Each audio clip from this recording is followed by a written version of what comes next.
Imagine une table, regorgeant, de mets délicieusement épicés, les invités qui se grattent, la gorge en découvrant, le piquant des plats et qui, malgré tout, ne peuvent s'empêcher de rire ou de sourire. Bienvenue dans l'univers fascinant de la Pologne, où chaque épice, raconte une histoire et chaque plat est un véritable, héritage vivant. Aujourd'hui, nous plongeons dans l'incroyable histoire de la Journée internationale des plats épicés à travers, le prisme de l'identité polonaise. Vitam, salut à toi, cher auditeur, et bienvenue dans ce nouvel épisode du Double K.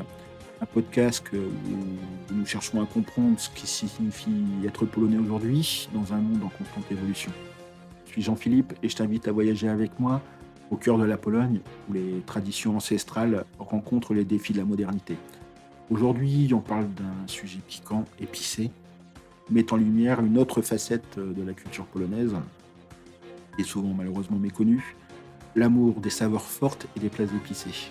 Cette journée des plats épicés est apparue au début des années 2000, mais elle n'est pas le fruit du hasard, elle n'est pas née comme ça. En fait, comme tu le sais déjà, la Pologne, c'est un petit peu une terre de métissage culturel.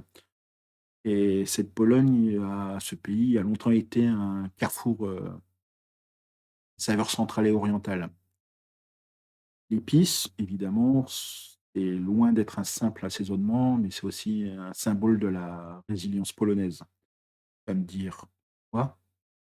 Parce qu'en fait, à travers l'histoire, les Polonais ont souvent eu recours à des épices pour conserver, la nourriture en période de guerre ou d'isolement. Ces épices, qui réchauffent l'âme, sont aussi un rempart, contre les épreuves. L'un des moments les plus marquants de l'histoire culinaire polonaise est sans doute, la fameuse anecdote, de Stanisław, August, Poniatowski, qui était le dernier roi de Pologne, lors de ces somptueux banquets où les plats épicés étaient vraiment, au cœur des festivités. L'histoire, elle nous raconte qu'un jour, un noble, trop curieux, a voulu tester la résistance des invités en ajoutant une tonne de piment dans une soupe. Les convives, qui avaient été pris au dépourvu, ont tous fait semblant d'apprécier le plat. À ce qu'un courageux se lève et clame haut et fort: «Ce n'est pas un festin, c'est un supplice». Une scène qui incarne à la fois la gourmandise, mais aussi la diplomatie polonaise. En cette, journée des plats épicés, évidemment, on va retrouver,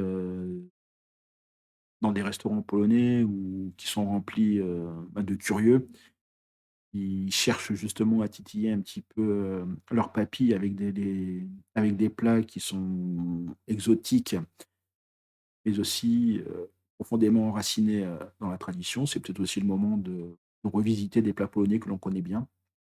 Par exemple, les pierogi, avec, du fromage, cette fois-ci non pas sucré, mais vraiment épicé. Ça peut avoir son charme. Je te laisse, déguster si tu as envie de manger des pierogies à midi.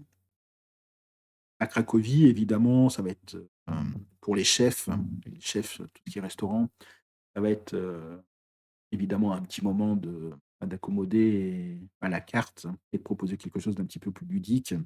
Évidemment, on va retrouver, des soupes piquantes de betterave et ces fameux pierogies aux recettes secrètes.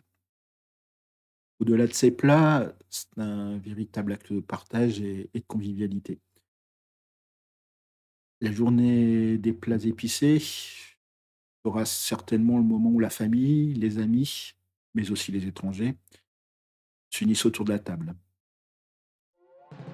S'il fallait retenir une valeur principale qui découle, de cette journée, c'est évidemment la résilience. Cette, résilience dans l'adversité, comme l'ont montré, les siècles d'histoire de la Pologne, mais aussi cette convivialité, cette ouverture d'esprit et surtout cette forme, d'hospitalité. Quand on rentre dans une maison polonaise, on a toujours, cette impression, d'être bien de faire partie de la famille et d'être bien accueilli. Un Polonais, qu'importe, la chaleur du plat ou ce qu'il a dans son assiette, il n'hésitera, jamais, à donner à manger, et à te proposer une assiette. Tu vas me dire: «Pourquoi?» Parce que pour eux, un plat épicé, c'est pas seulement une question de saveur. C'est aussi une invitation à entrer dans leur monde et à partager un moment authentique. Demain, on va explorer un tout autre sujet, qui est la journée dédiée à la mémoire et à la célébration de la communauté juive en Pologne. Et une occasion un petit peu unique de plonger dans un qui reste assez méconnu, mais essentiel de l'histoire polonaise. Je te demande de ne pas manquer cet épisode, car il mettra certainement en lumière des valeurs de tolérance et de respect profondément ancrées dans l'âme polonaise.